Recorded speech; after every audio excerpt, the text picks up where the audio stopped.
lagi, kita ngobrol lagi ya. Kita lihat nih yang lagi ramai di luar sana tentang apa. Yang berikut adalah tentang mudik. Ini ada yang tanya nih, ada yang cerita ya.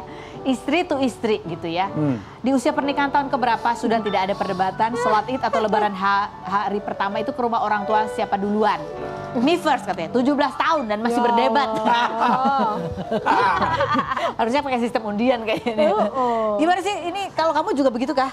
Aku bikin simple aja Kak. Pokoknya misalnya tahun ini di rumah mamaku, tahun depan ya rumah Tapi sholat suami. idnya begitu? Iya, Sholat gitu. idnya tuh? Dari sholat id, bahkan dari malam takbiran biasanya. Oh, nginep? Nginep Oh, gitu. Karena kan nggak ada mbak juga kan. Jadi lumayan kalau di rumah mama suka ada bala bantuan.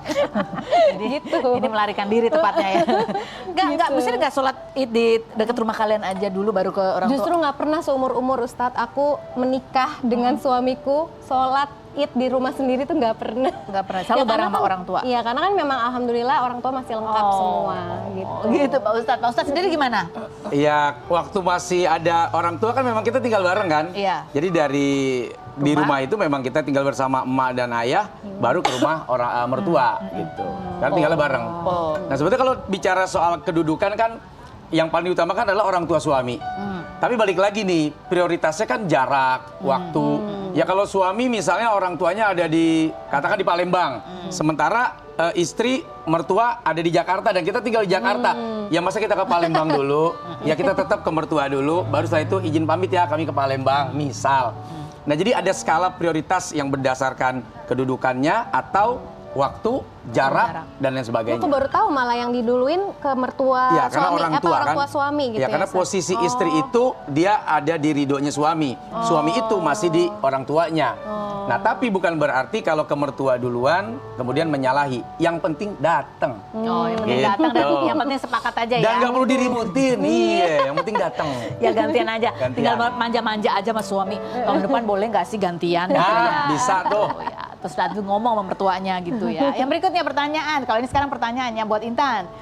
Intan tips jadi artis yang walaupun vakum lama tapi tetap aja rutin di calling untuk tawaran sinetron. Nih gimana caranya? Oh tipsnya, aduh. Kan kamu masih sering dapat callingan Ya tuh. alhamdulillah sih. Ya jadi maksudnya tetap diingat orang Iya gitu gimana ya. caranya? Ya kayaknya berbuat baik terus aja deh kayaknya ya. Semua kembali ya. Jangan Pada aneh-aneh amal dah ibadah gitu ya. Kayaknya gitu kayaknya Kak.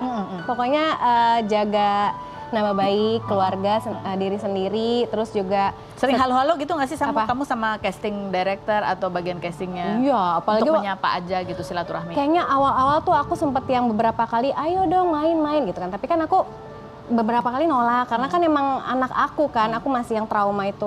Lama-lama kayaknya dia bosen habis itu udah sempet kayak hilang gitu. Nah ini alhamdulillah ada lagi sekarang. Jadi kalau rezeki emang nggak kemana gitu ya. Yang berikutnya pertanyaan buat siapa Pak Ustadz?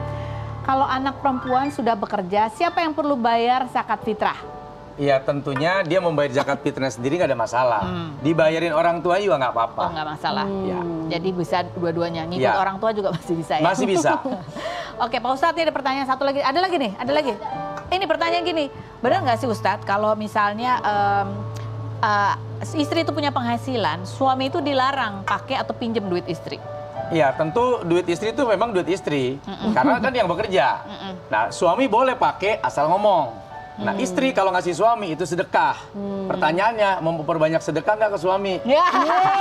Kayaknya enggak deh kalau kata bininya. Tergantung ya. Pak Ustadz bener nggak sih kalau suami itu misalnya udah berpisah terus dia nggak pernah nafkahin anak, rezekinya bakal seret?